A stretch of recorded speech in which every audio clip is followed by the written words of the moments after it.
शिवानी की शादी का दिन था। घर को फूलों से सजाया गया था और हर तरफ हंसी खुशी का माहौल था। शिवानी जो अपने माता पिता की लाडली थी, आज अपने ससुराल जाने वाली थी। माँ पापा की आंखों में गर्व और उदासी दोनों ही नजर आ रही थी। माँ हर पल उसके आसपास थी, उसकी एक एक चीज़ का ख्याल रख रही थी, जैसे कि ये पल थम जाए और बेटी यहीं रुक जाए। शादी की सारी रस्में पूरी हो चुकी थीं। अब विदाई का समय आ गया। शिवानी की माँ ने उसे गले से लगा लिया और दोनों की आंखों से आंसू बहने लगे। उस गले लगाने में मानो माँ अपनी पूरी ममता, प्यार और आशीर्वाद बेटी को दे रही थी। माँ के आंसुओं ने शिवानी के मन को और भी भारी कर दिया था। वो भी अपनी माँ के गले लगकर फूट फूट कर रोने लगी। पिता जो हमेशा अपनी भावनाओं को छिपा कर रखते थे, आज उनके आंसू भी नहीं रुक रहे थे।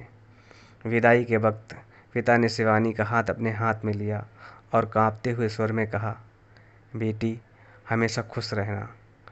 तुम्हारे लिए इस घर का दरवाज़ा हमेशा खुला है। तुम चाहे कहीं भी रहो, हमारा प्यार और आशीर्वाद हमेशा तुम्हारे साथ रहेगा। शिवानी ने अपने पिता के पैर छूकर आशीर्वाद लिया और कहा, पापा मैं हमेशा आपकी बेटी रहूँगी।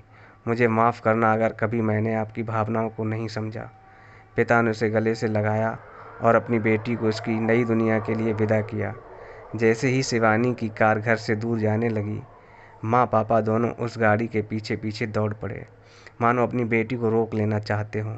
पर उन्होंने अपनी आंसुओं को पूछा और खुद को दिलासा दिया कि उनकी बेटी अपनी नई ज़िंदगी की ओर जा रही है, जहाँ उसे हर खुशी मिलेगी।